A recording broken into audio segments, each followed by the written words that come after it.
जय हिंद दोस्तों, जैसा कि आप सबको पता होगा यूपी ट्रिपल जूनियर असिस्टेंट 5512 पदों पे जो वैकेंसी आई थी उसका शॉर्टलिस्ट नोटिस जारी कर दिया गया है और लगभग 2,43,900 बच्चों को शॉर्टलिस्ट किया गया है। आज के इस वीडियो में मैं आप सबसे बात करूंगा कि आप इसके सिलेबस को कैसे कंप्लीट कर सकते हैं, सिलेबस को कंप्लीट करने के लिए कौन कौन सी बुक की आवश्यकता है और आपको आगे कैसे और कितना पढ़ाई करनी चाहिए। आज के इस वीडियो में मैं इन सभी टॉपिक के विषय में आप सबसे बात करूंगा। मैं उम्मीद करता हूं कि आप सभी लोग इस वीडियो को लास्ट तक जरूर देखेंगे। दोस्तों, यदि आपको यह वीडियो अच्छा लगे तो आप सभी लोग इस वीडियो को लाइक कर सकते हैं। अपने दोस्तों के साथ इस वीडियो को शेयर करना ना भूलें।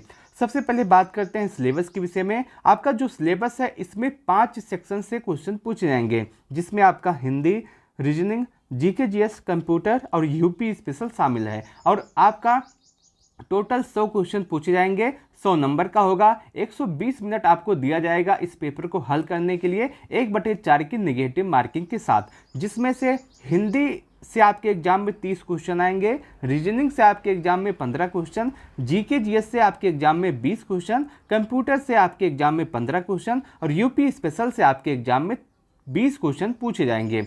अब बात करते हैं कि आप इसके सिलेबस को कहां से कंप्लीट कर सकते हैं और कैसे कंप्लीट कर सकते हैं। सबसे पहले बात आती है हिंदी के विषय में। देखिए, अगर आपने पेट दिया है और आप इसमें मेंस देने वाले हैं तो आपकी हिंदी वैसे पहले से ही अच्छी होगी, आपने हिंदी कहीं ना कहीं से पढ़ी होगी। लेकिन आजकल जो यूपी ट्रिपल से क्वेश्चन पूछे जा रहे हैं, आपने प्रीवियस ईयर के पेपर देखा होगा और उसके साथ साथ जो जूनियर असिस्टेंट का पिछला वाला एग्जाम था उसमें हिंदी का जो लेवल था बहुत ही अच्छा पूछा गया था। आपके एग्जाम में हिंदी से 30 प्रश्न आएंगे, जो कि सबसे ज़्यादा है पांचों सेक्शन में से, और आपको इसकी पढ़ाई अच्छे से करनी होगी। अगर आपने अपना सिलेबस कंप्लीट कर लिया है पूरा हिंदी का, हिंदी 1 या 2 बार आपने पढ़ी है, तब आपको सिर्फ और सिर्फ आदित्य पब्लिकेशन की यह बुक लेनी है, जिसमें आपको बहुत सारे प्रश्न मिलेंगे। और यही यदि एक बुक आप पढ़ के चले जाते हैं 2 से 3 बार, तो आपके 30 में से आराम से 28 से 29 क्वेश्चन सही होंगे। और जो 1 या 2 क्वेश्चन गलत होगा ये आपकी गलती से गलत होगा, वैसे नहीं गलत होगा। अगर आपने अभी तक पूरा सिलेबस नहीं पढ़ा है तो उसके लिए आपके पास ये लूसेंट की हिंदी वाली बुक होनी चाहिए। इसमें से सबसे पहले आप अपने सिलेबस को कंप्लीट कर लें। सिलेबस को 1 या 2 बार पढ़ने के बाद आप इस आदित्य वाली बुक को उठाइए और इसमें से ज़्यादा प्रैक्टिस कीजिए, ज़्यादा से ज़्यादा सवाल लगाइए। आदित्य वाली बुक इसलिए ज़्यादा ज़रूरी हो जाती है क्योंकि विभिन्न एग्जाम में जो क्वेश्चन पूछे जाते हैं वो सभी इस बुक में मिल जाएंगे। और यूपी ट्रिपल की एक खास बात यह है कि वो प्रीवियस ईयर के एग्जाम को, जो प्रीवियस ईयर क्वेश्चन पूछा जाता है वही क्वेश्चन पूछता है आपसे। और उसके साथ साथ मैं आपको बता दूं, अगर आप यूपी ट्रिपल का एग्जाम देने जा रहे हैं तो आपको यूपी ट्रिपल का प्रीवियस ईयर अवश्य लगा के जाना चाहिए, क्योंकि हिंदी एक ऐसा टॉपिक है जो 30 क्वेश्चन आएंगे। इसमें से मैं पूरी गारंटी के साथ अभी कह रहा हूं कि इसमें से 25 से 27 क्वेश्चन आपको प्रीवियस ईयर के ही मिलेंगे। तो प्रीवियस ईयर यूपी ट्रिपल के एग्जाम के लिए बहुत ज़्यादा इंपॉर्टेंट हो जाता है। हिंदी में अच्छा स्कोर करने के लिए आपको बस यही चीज़ों की आवश्यकता है। यदि आप इतना कर लेते हैं तो हिंदी में आपका आराम से 28-29 के आसपास स्कोर अवश्य होगा। उसके बाद आपका आता है कंप्यूटर। आजकल यूपी ट्रिपल के एग्जाम से यूपी ट्रिपल के कोई भी एग्जाम हो उसमें कंप्यूटर पूछा जा रहा है, चाहे आपका वीपीओ वाला एग्जाम हो, चाहे आपका जूनियर असिस्टेंट वाला एग्जाम हो, सभी में कंप्यूटर से क्वेश्चन आएंगे। अब बात ये आती है कि कंप्यूटर को कहाँ से कंप्लीट करें, कैसे कंप्लीट करें। सबसे पहले आपके पास इन दोनों बुक में से कोई भी एक बुक होनी चाहिए, चाहे आपके पास परीक्षा मंथन हो या फिर आपके पास कंप्यूटर हो लूसेंट का। दोनों बुक में से कोई एक बुक हो तो आप आराम से अच्छा स्कोर कर सकते हैं कंप्यूटर में। बस आपको इसको बेसिक पढ़ना है। बेसिक पढ़ने के बाद आपको ज़्यादा से ज़्यादा प्रीवियस ईयर के सवाल लगाने हैं कि जो यूपी ट्रिपल में पूछा गया है, उसके साथ साथ विभिन्न एग्जाम में जो कंप्यूटर से संबंधित सवाल पूछे गए हैं आपको उसको लगा लेना है। बस इतना पर्याप्त है कंप्यूटर में, आपका कंप्यूटर में अच्छा स्कोर अवश्य होगा। अब आता है यूपी जीके। यूपी का एग्जाम हो तो यूपी जीके से प्रश्न पूछे जाएंगे, और अगर यूपी जीके से प्रश्न पूछे जाएंगे तो आपके पास एक बुक होनी चाहिए जो कि है आपका परीक्षा बाड़ी का। यूपी स्पेशल के लिए इससे बढ़िया बुक आपके पास नहीं होगी। और यदि आप इस बुक को पढ़ लेते हैं तो आपका यूपी के लिए बहुत ही पर्याप्त है। यूपी में जितने भी प्रश्न आएंगे इससे बाहर नहीं जाएंगे। और इसके साथ साथ आपको यूपी का करंट अफेयर भी पढ़ के जाना है, क्योंकि जब यूपी से सवाल आएगा तो यूपी का भी करंट अफेयर पूछा जाएगा, तो आप उसको कंप्लीट कर सकते हैं। अगर आपके पास ये बुक है तो ठीक है, अन्यथा मैं टेलीग्राम चैनल पे अपना नोट्स दे दूंगा, आप वहाँ से भी यूपी स्पेशल को पढ़ सकते हैं। बहुत ही बढ़िया तरीके से लिखा गया है, आप वहाँ से भी पढ़ सकते हैं, वो भी फ्री ऑफ कॉस्ट आपको मिल जाएगी। अब उसके बाद आता है रीजनिंग का सेक्शन। यूपी ट्रिपल का एक खास बात यह भी है कि जो रीजनिंग के क्वेश्चन आते हैं वो बहुत ही लेवल के आते हैं, बहुत ही अच्छे लेवल के क्वेश्चन पूछा जाता है। आप कोई भी एग्जाम उठा करके देख लीजिए, चाहे आप यही प्रीवियस ईयर का आप एग्जाम उठा के देख लीजिए जूनियर असिस्टेंट का, उसमें भी रीजनिंग का लेवल हाई ही रहा है और धीरे धीरे रीजनिंग का लेवल अप होता जा रहा है। तो रीजनिंग में अच्छा स्कोर करने के लिए आपको ज़्यादा से ज़्यादा प्रैक्टिस करनी होगी। और आप सबसे पहले यूपी ट्रिपल के प्रीवियस ईयर को कंप्लीट कर लीजिएगा, क्योंकि यहाँ से क्वेश्चन अच्छे पूछे जाते हैं और लेवल के क्वेश्चन पूछे जाते हैं। तो रीजनिंग के लिए सबसे पहले आपको यूपी ट्रिपल का प्रीवियस ईयर लगा लेना है।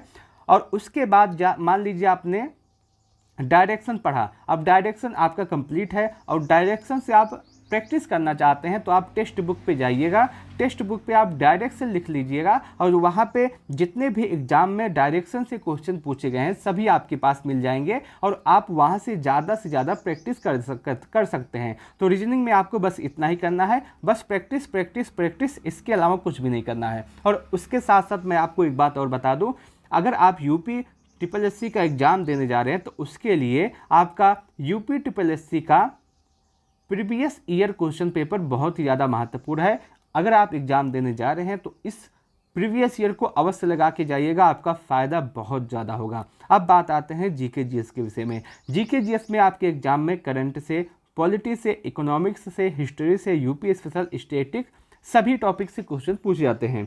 और क्या पूछा जाएगा ये भी मैं आपको बताऊंगा, आप सभी लोग निश्चिंत रहें। इसको कंप्लीट करने के लिए मैं आपको बता दूं, यहाँ पे मैंने वो टॉपिक लिखा है जो यूपी ट्रिपल में बार बार पूछा जाता है जीके जीएस के सेक्शन में। अगर आप सभी लोग यही टॉपिक पढ़ के चले जाते हैं तो मैं पूरी गारंटी से कहता हूँ कि आपका जीके जीएस में इससे बाहर तो नहीं आएगा। ये वो टॉपिक है जो पूरी एनालिसिस के बाद बनाया गया है और यूपी ट्रिपल को कई सालों के पेपर को एनालिसिस किया गया है, उसके बाद इसको बनाया गया है, इस पीडीएफ को बनाया गया है, जो कि आपका यूपी ट्रिपल में जो प्रीवियस ईयर को एनालिसिस करने के बाद हमें पता चला है कि यूपी ट्रिपल इन सभी टॉपिक से ही क्वेश्चन पूछता है, इससे बाहर का क्वेश्चन नहीं पूछता। जैसे प्राचीन इतिहास का हुआ तो इसमें जो क्वेश्चन पूछा जाता है यूपी ट्रिपल में वो सिंधु घाटी सभ्यता से क्वेश्चन पूछा जाता है, वैदिक सभ्यता से पूछा जाता है, महाजनपद काल से पूछा जाता है, जैन धर्म और बौद्ध धर्म मोस्ट इंपॉर्टेंट है यूपी ट्रिपल के लिए। उसके बाद मगध आता है, मौर्य काल और गुप्त काल आता है, अरबों का आक्रमण आता है, प्रमुख राजवंश चाहे वो दक्षिण भारत के हों चाहे उत्तर भारत को हों। बस प्राचीन इतिहास में आपको इतना ही पढ़ना है, इससे ज़्यादा नहीं पढ़ना है। जो अगर क्वेश्चन आएगा तो इसी में से आएगा। मध्यकालीन में आपको सिख गुरु आपको क्रम वाइज याद कर लेना है। दिल्ली सल्तनत, मुगल काल इम्पॉर्टेंट है, जो इसकी शासन व्यवस्था थी, कैसे चलाई जाती थी, क्या था, कैसे था, यहाँ से क्वेश्चन आपके एग्जाम में पूछा जाता है। उसके साथ साथ विजयनगर साम्राज्य हुआ और उस समय में चाहे जितने भी स्वतंत्र राज्य थे जैसे जौनपुर हुआ, मैसूर हुआ, इन सभी टॉपिक से यूपी ट्रिपल क्वेश्चन पूछता है। उसके साथ साथ विदेशी आक्रमण जो हुए थे, युद्ध और संधियाँ जो इम्पॉर्टेंट है मध्यकाल में, और मराठा साम्राज्य, ये भी आपका यूपी ट्रिपल के लिए फेवरेट टॉपिक है। और उसके बाद जो मध्यकाल में प्रमुख स्थापना की गई थी, ये भी आपका यूपी ट्रिपल का फेवरेट है। इन सभी टॉपिक से क्वेश्चन पूछा जाता है, इसके अलावा आपको पढ़ने की आवश्यकता नहीं है। अब बजट की बात आती है तो बजट में आपको बजट देख लेना। इकोनॉमिक्स की बात आती है तो इकोनॉमिक्स में आपको बजट देख लेना है। करंट में जो इकोनॉमिक्स में बदलाव किए गए हैं वो देख लेना है। पंचवर्षीय योजना देख लेनी है, नीति आयोग देख लेना है, जीएसटी देख लेना है। ये सभी टॉपिक है जहाँ से क्वेश्चन पूछा जाता है। वहीं यूपी स्पेशल की बात करें तो यूपी स्पेशल में भी कुछ टॉपिक है जहाँ से क्वेश्चन पूछता है, जैसे यूपी करंट आएगा ही आएगा, प्रमुख घराना है, उसके साथ साथ प्रमुख परिवर्तित नाम है जो इस समय चेंज किए गए हैं, लोक नृत्य, लोकगीत, उसके साथ जनजातीय झीलें, ओडीओपी। यूपी का एग्जाम देने जा रहे हैं तो ओडीओपी इम्पॉर्टेंट है आपके लिए। राष्ट्रीय पार्क हुआ, वन्य जीव संरक्षण हुआ, ये सभी टॉपिक जो है ये इम्पॉर्टेंट है, आप इसको कंप्लीट कर सकते हैं, याद कर सकते हैं, यहीं से आपके एग्जाम में क्वेश्चन पूछा जाएगा। और ये सभी टॉपिक मैं आपको टेलीग्राम पे दे दूंगा, आप वहाँ से जाकर के देख सकते हैं, डाउनलोड कर सकते हैं, उसके बाद आप अपनी पढ़ाई को कर सकते हैं। इससे ज़्यादा पढ़ने की आवश्यकता नहीं है। यदि आप इन सभी टॉपिक को कंप्लीट करके जाते हैं तो जीके जीएस में जो सवाल आएगा वो इन्हीं सभी टॉपिक से आएगा, इससे बाहर नहीं आएगा, क्योंकि बहुत सारे पेपर को एनालिसिस किया गया है यूपी ट्रिपल के, उसके बाद ये सब कुछ बनाया गया है। तो बस आपको इतना ही करना है। यदि आप इतना कर लेते हैं तो आपका अच्छा स्कोर होगा, आप निश्चिंत हो जाए। दोस्तों, मैं उम्मीद करता हूं कि आपको यह पूरा वीडियो अच्छा लगा होगा, यह पूरी एनालिसिस अच्छी लगी होगी। यदि आपको वीडियो अच्छा लगा हो तो आप सभी लोग इस वीडियो को लाइक कर सकते हैं, अपने दोस्तों के साथ इस वीडियो को शेयर करना न भूलें, और उसके साथ साथ अब आप सभी लोग तैयारी पे जुट जाएं, क्योंकि इससे अच्छा मौका, इससे बढ़िया मौका शायद ही आपको कभी मिलेगा, वो भी यूपी ट्रिपल के माध्यम से, क्योंकि इलेक्शन का समय है। उसके साथ साथ आपको ये सभी अच्छी नौकरी, इससे अच्छी नौकरी शायद ही आपको देखने के लिए मिलेगी। तो आप सभी लोग अच्छे से तैयारी कीजिएगा, और इस बार आप सभी को जॉब लेनी है। लास्ट तक आपका यह वीडियो देखने के लिए आप सबका बहुत बहुत धन्यवाद।